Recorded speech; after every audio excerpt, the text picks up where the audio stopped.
तो ये तो हुई घट स्थापना के बाद, लेकिन अब आचार्य जी से जान लेते हैं नव संवत्सर के दिन कैसे करें पूजन। आचार्य जी, पूजन की विधि क्या है, ये भी अपने दर्शकों को बताइए। जी बिल्कुल, ये बहुत जान लेना आप लोगों का बहुत आवश्यक है कि नव संवत्सर को आपको किस प्रकार से स्वागत करना है, किस प्रकार सेलिब्रेट करना है।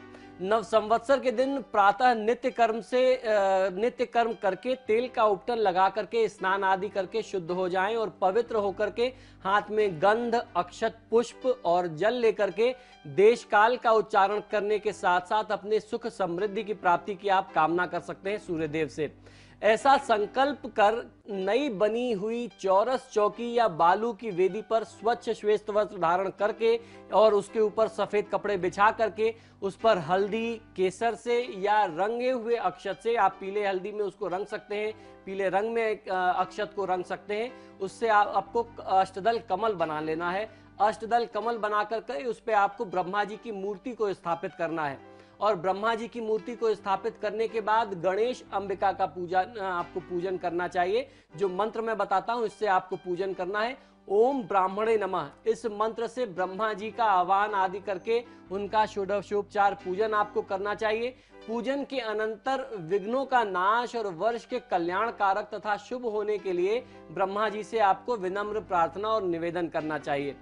पूजन के पश्चात विविध प्रकार के उत्तम और सात्विक पदार्थों से ब्राह्मणों को आपको भोजन कराना चाहिए और उसके बाद स्वयं भोजन और प्रसाद ग्रहण करना चाहिए। नवीन पंचांग से उस वर्ष के राजा, मंत्री, सेनाध्यक्ष और आदि का फल तथा वर्षफल सुन लेना, भविष्यफल ब्राह्मण के मुख से सुन लेना, श्रवण करना बहुत ज्यादा अनिवार्य होता है। हमारे यहाँ इस बारे में कहते हैं, विक्रम संवत के बारे में, कि पुराने समय से ये एक प्रथा चली आ रही है, एक नियम चला आ रहा है कि जब ये विक्रम संवत आरंभ होता था तो जो भी राजा होते थे वो अपने जो राज्योत्सी होते थे उनसे आने वाले अपने वर्षफल को सुनते थे कि आने वाला विक्रम संवत हमारे लिए कैसा होने वाला है। उसके अनुसार वो अपने राज्य की योजना बनाते थे कि हमको अपने पूरे साल के लिए फाइनेंशियल प्लानिंग क्या करनी है, राज्य का विकास कैसे हो, अगर युद्ध की कोई प्लानिंग करनी है तो वो उसके अनुसार करते थे। तो इस विक्रम संवत जिसका नाम प्लवांग है उसका वर्षफल क्या रहने वाला है, ये आज के कार्यक्रम में अभी हम आपको आगे बताने वाले हैं। तो कहीं जाइएगा नहीं, बहुत ध्यान से सुनिए क्योंकि इसका सुनना आपके लिए आवश्यक भी है और इसका धार्मिक महात्म भी है। और उसके बाद जब आप इसको श्रवण कर लेते हैं तो अपने सामर्थ्य अनुसार ब्राह्मण को भोजन कराना चाहिए, पंचांग का दान करना चाहिए और प्याऊ की स्थापना करनी चाहिए, यानी आने जाने वाले लोगों को, आगंतुकों को पीने के जल की व्यवस्था उपलब्ध कराना, पीने का पानी उपलब्ध कराने की व्यवस्था, जो आपने आज भी देखा होगा बहुत जगह लोग कराते हैं, मंदिरों में कराते हैं, वो इस दिन से ही स्थापित हो जाते हैं, ऐसी मान्यता है।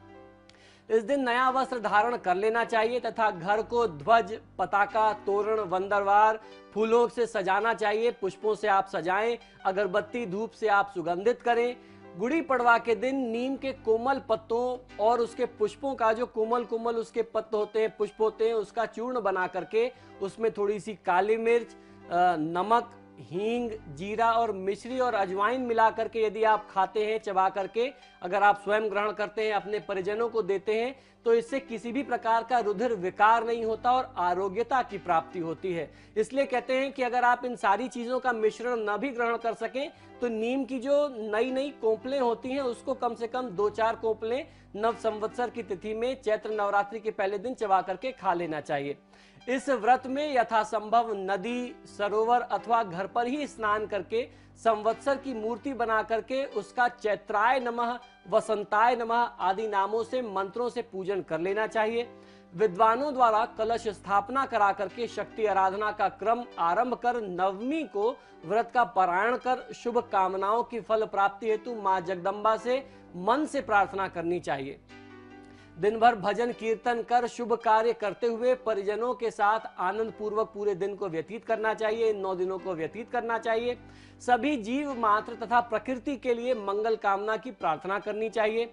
इस तिथि से दुर्गा सप्तशती या रामायण का 9 दिवसीय पाठ आरंभ करवा लेना चाहिए। यदि स्वयं कर सकते हो तो स्वयं करें, अन्यथा किसी योग्य आचार्य से करवाएं।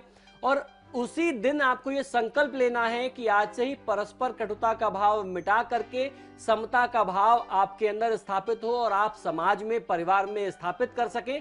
ऐसे जटिल समस्या हो या भाग्य बाधा हो, व्यापार, नौकरी, शादी की समस्या, करियर की चिंता हो या वैवाहिक जीवन में हो सुख का अभाव, पाइए अपनी समस्त ज्योतिषीय तथा वास्तु समस्याओं का सरल, चमत्कारी, प्रभावशाली समाधान।